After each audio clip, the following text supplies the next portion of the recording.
Good morning, सत श्री अकाल, सलाम, नमस्ते।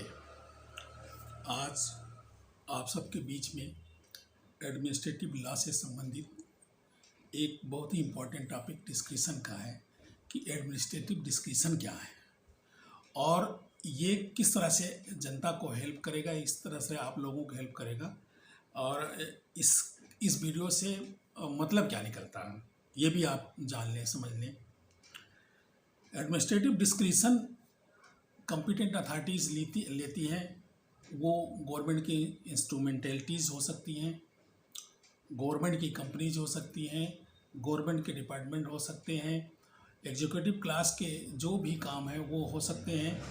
और इसी इवेंट की जो है ना एडमिनिस्ट्रेटिव डिस्क्रिशन जो है ना टॉप लेवल से भी स्टार्ट होकर के बॉटम लेवल तक में जाता है। और डिस्क्रिशन जो एक विशेष जो उनको पावर है किसी भी अथॉरिटी को, किसी भी डिस्कशनरी डिसीजन लेने वाले कॉम्पिटेंट अथॉरिटी को, वो रीजनेबल ढंग से लेगा, कानून का उल्लंघन उसमें नहीं होगा, इन्फ्रिंजमेंट में नहीं होगा, इक्विटेबल होगा। और इक्विटेबल के साथ साथ सबसे बड़ी बात यह है कि हमारे किसी भी फंडामेंटल राइट का, हमारे किसी भी इक्वलिटी का कोई विरोधाभासी डिसीजन नहीं हो। अगर ऐसा है तो आप कोर्ट ऑफ लॉ में अपने को रिप्रेजेंट कर सकते हैं, डिपार्टमेंट में अपने को रिप्रेजेंट कर सकते हैं और कहीं पे भी किसी भी तरह के हो रहे एडमिनिस्ट्रेटिव डिस्क्रिशन जिसमें आर्बिट्रेरी एक्शन इन्वॉल्व है किसी कॉम्पिटेंट अथॉरिटी का, वो एक्शनेबल है और उस पर आप अपने फेवर में डिसीजन कोर्ट में पा सकते हैं। अब आते हैं एडमिनिस्ट्रेटिव डिस्क्रिशन का, इसको इंट्रोडक्टरी है क्या। The bone of modern administrative process is the conferment of large discretionary powers of the administration to be exercised according to its subjective satisfaction without the relevant legislation laying down clearly the condition and the circumstances subject to which and the norms with reference to which the executive is to exercise the powers conferred। अब आप यहाँ पे समझने की कोशिश करें कि हमारे पास कॉन्स्टिट्यूशन ऑफ इंडिया है। कॉन्स्टिट्यूशन ऑफ इंडिया के किसी भी प्रोविजन का भी ना विरोध करते हुए ऐसे एक्ट हैं जो पार्लियामेंट से पास होते हैं। उस अदर देन पार्लियामेंट सब लेजिस्लेशन जिसको बोलते हैं, डेलीगेटेड लेजिस्लेशन जिसको बोलते हैं, वो कॉम्पिटेंट अथॉरिटीज़ को पावर दे दी जाती है। वो अपनी रूल्स, रेगुलेशन, बाईलाज बनाते हैं और उनके अलावा भी जो एडमिनिस्ट्रेटिव सेटअप है उनके अपने अपने सिस्टम्स होते हैं, रूल्स रेगुलेशंस होते हैं, वो भी रीजनेबलनेस के साथ होते हैं। उनका किसी भी एक्ट का, किसी भी कॉन्स्टिट्यूशन के प्रोविजन का कहीं पे विरोध नहीं होता है। अगर वो जो है ना किसी भी तरह से इन्फ्रिंजिंग होते हैं किसी भी सिटीजन के लिए, तो वो फिर नियम नहीं होते हैं और रूल नहीं होते हैं, वो लॉ की श्रेणी में नहीं आ सकते हैं, वो आर्बिट्रेरी डिसीजन हो सकते हैं, the bone of modern administrative process is the conferment of large discretionary powers of administration to be exercise according to its subjective satisfaction without the relevant legislation. Without the relevant legislation का मतलब मैंने बताया ना कि legislation नहीं है तो वो बनाया हुआ है, बनाते हैं रूल्स को। laying down clearly the conditions and circumstances subject to which the norms with reference to which the executive is to exercise the powers conferred। जो एक्सरसाइज उसे करनी है, पावर कन्फर्म उसको हुई है, वो वही है जो रूल्स, रेगुलेशन, बाईलाज बनाए गए हैं सब लेजिस्लेशन के माध्यम से गवर्नेंस के लिए, चलाने के लिए। और वो जो है डिस्क्रिशनरी पावर एक लिमिटेड है, एब्सोल्यूट नहीं है और एब्सोल्यूट पावर का इस्तेमाल, एब्सोल्यूट डिस्क्रिशनरी का इस्तेमाल कोई नहीं कर सकता और आर्बिट्रेरी तो बिल्कुल ही नहीं कर सकता। The Supreme Court of India has made it clear that there has to be room for discretionary authority के को भी जो ना रूम कल मतलब स्पेस होना चाहिए जो डिस्क्रिशन ले सके, डिस्क्रिशनरी पावर का इस्तेमाल कर सके अथॉरिटी, जो भी अथॉरिटी है, even though it has to be reduce to minimum extent necessary for proper governance within the area of discretionary authority. उसी के एरिया में, उसी के ज्यूरिसडिक्शन में। और एक ज्यूरिसडिक्शन का मतलब ये कोई एरिया का ज्यूरिसडिक्शन होगा, एक ज्यूरिसडिक्शन का मतलब किसी भी तरह से कानून का कहीं से उल्लंघन नहीं होगा, वो भी ज्यूरिसडिक्शन से बाहर ही होगा उसके। The existence of proper guidelines और norms of general application excludes any, excludes क्या करता है, एक्सक्लूड करता है कुछ एडमिनिस्ट्रेटिव डिस्क्रिशन। एक्सक्लूड क्या करता है, arbitrariness, arbitrary exercise. Arbitrary exercise का मतलब मनमाना, फैंसीफुल, अपने मन से कुछ भी नहीं कर सकता है। और वो ऐसा भी ना किसी के अधिकार का हनन हो, किसी को डिप्रीवेशन हो, किसी को प्रॉफिट हो और बहुतेरे लोगों को नुकसान हो, दो चार को फ़ायदा हो, ये कोई एडमिनिस्ट्रेटिव डिस्क्रिशन में नहीं आता है, ये नहीं आता है। और इसके लिए कानून में प्रावधान है उस एडमिनिस्ट्रेटिव डिसीजन मेकर का के अगेंस्ट में जो डिसीजन है वो चैलेंजेबल है, चैलेंजेबल है। अब समझते हैं कि मीनिंग क्या है। The Supreme Court of India has made it clear that, वो तो हमने समझा, वो तो एकदम क्लियर कर दिया। सुप्रीम कोर्ट ऑफ इंडिया क्यों कहती है, सुप्रीम कोर्ट ऑफ इंडिया किसका, वो कॉन्स्टिट्यूशन का क्या है, कॉन्स्टिट्यूशन का क्या है, कॉन्स्टिट्यूशन के बेस पे काम करने वाली सुप्रीम अथॉरिटी है, इसलिए वो गार्जियन है, गार्जियन है। कॉन्स्टिट्यूशन का इन्फ्रिंजमेंट हो ही नहीं सकता वो उसके रहते हुए। एडमिनिस्ट्रेटिव डिस्क्रिशन के मीनिंग में आते हैं तो discretion is the power usually given by statute to make a choice among competitive considerations. Lord Halsbury analysing the meaning of administrative discretion has observed. Competitive consideration का मतलब क्या, बड़े बहुत ज़्यादा कंसिडरेशंस हैं, कुछ भी हो सकता है, ये किया जा सकता है, वो किया जा सकता है, ऐसा कर सकते हैं, वैसा कर सकते हैं, किसी का कुछ भी आ रहा है, वो वहाँ पे कम्पिटिटिव हो गए ना। अब किसको सही कर माने, किसको गलत माने, उसके लिए वो कम्पिटिटिव डिस्क्रिशन को क्लियर करने के लिए लॉर्ड हेल्सबरी ने एनालाइज किया और उन्होंने बताया, discretion means when it is said that something is to be done within the discretion of authorities। जो अथॉरिटीज़ के डिस्क्रिशन में आ रहे हैं उनके बीच में कुछ काम करना है, जो कुछ काम कर सकते हैं, that something is to be done according to private opinion। और वो जो कर रहे हैं रूल्स के अंदर, रेगुलेशंस के अंदर, एक्ट के अंदर, कॉन्स्टिट्यूशन के ऑल प्रोविजंस को इन्फ्रिंज नहीं करते हुए वो।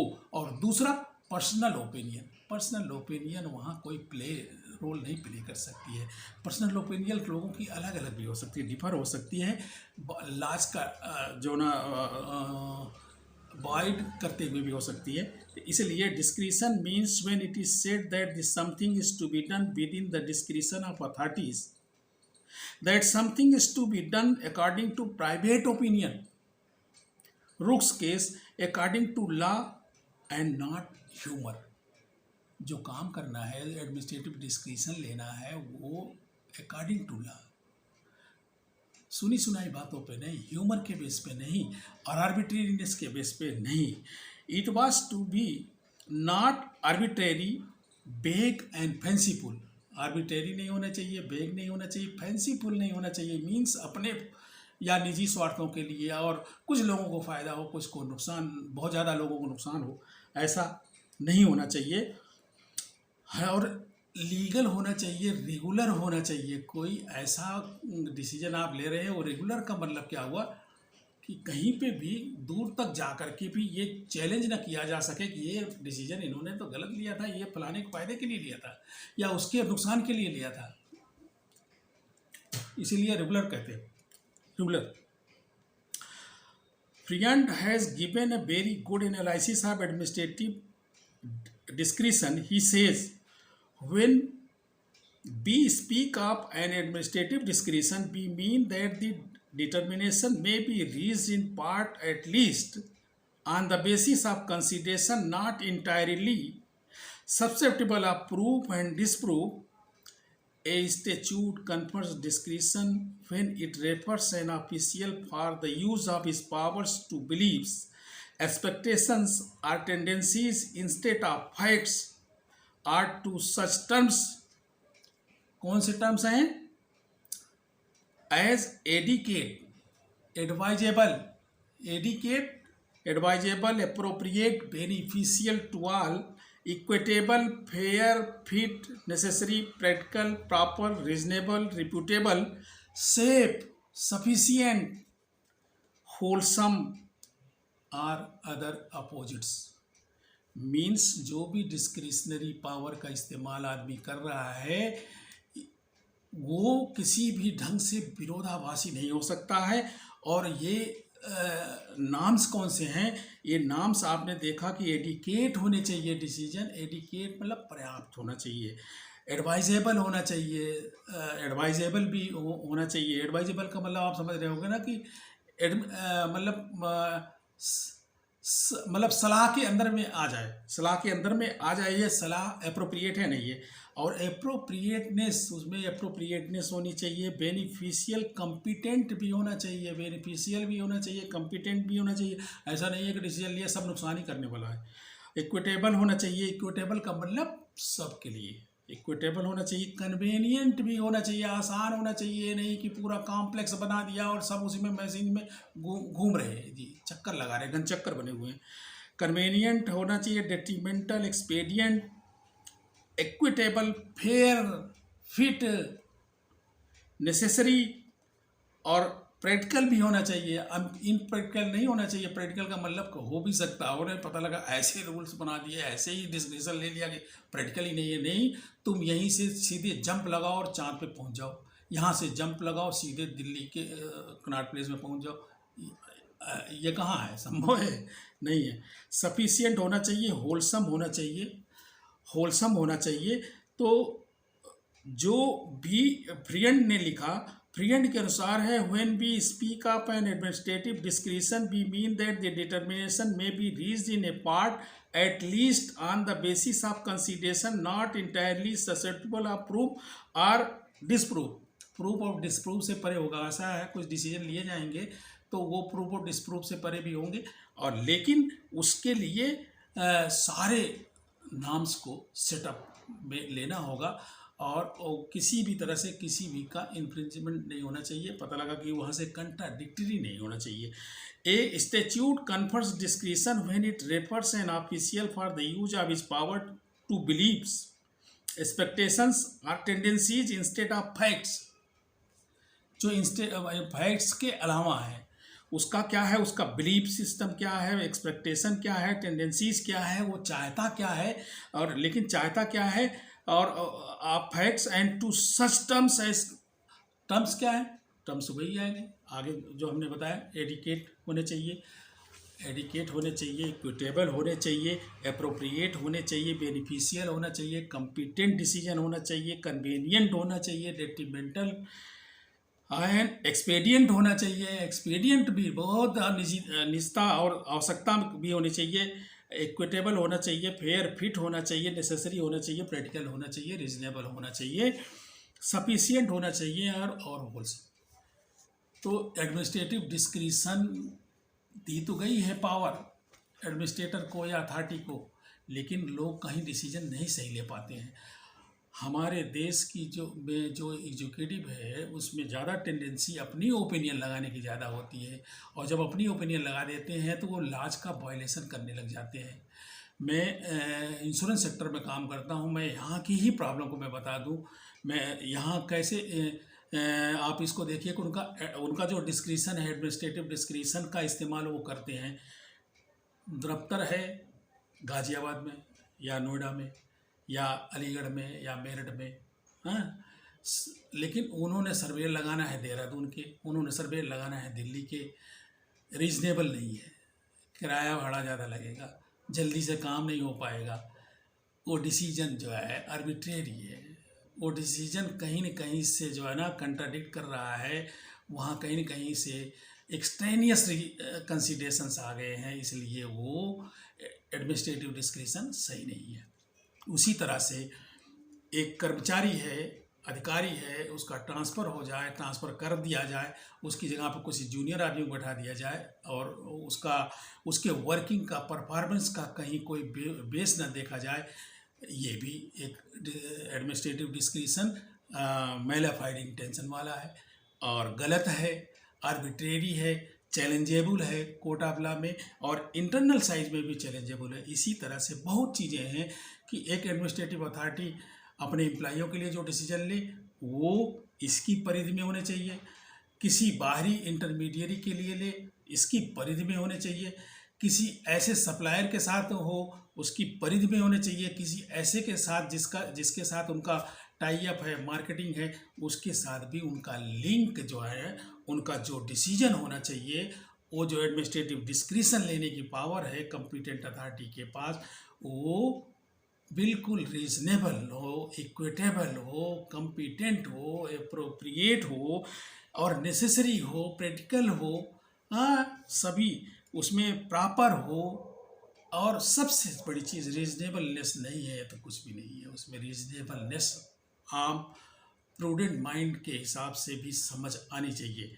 बाकी डिसीजन लेने वाला तो कभी ये नहीं सोचता कि मैं गलत डिसीजन ले रहा हूँ, वो तो सोचता है हमको सुप्रीम है, पावर है हमारे पास, हम कुछ भी कर लेते हैं। तो दोस्तों ये तो रहा एडमिनिस्ट्रेटिव डिस्क्रिशन, एक जनरल आइडिया और समझाने बुझाने के लिए। हमारे सर्वेयरों के साथ हर स्टेट में होता है, हर जगह पे होता है और गलत भी होता है। मैंने खुद भी अपने यहाँ हमारे यहाँ देखा हुआ है कि हमारे यहाँ ग्रेटर नोएडा है, ग्रेटर नोएडा में पश्चिम बिहार, दिल्ली और कहाँ गुड़गांव, बहादुरगढ़ सबके सर्वे लगाए जाते हैं। आखिर आप समझिए क्या रीजनेबल है? 8 घंटे 5 घंटे सफ़र करके आदमी सर्वे करने जाएगा, लौट करके भी जाएगा, क्या पता वो आएगा कि नहीं आएगा, करेगा कि नहीं करेगा, अंडर रिपेयर करेगा कि नहीं करेगा, नहीं करेगा। तो ये डिसीजन जो लिया है जिसने ना, वो गलत करता है।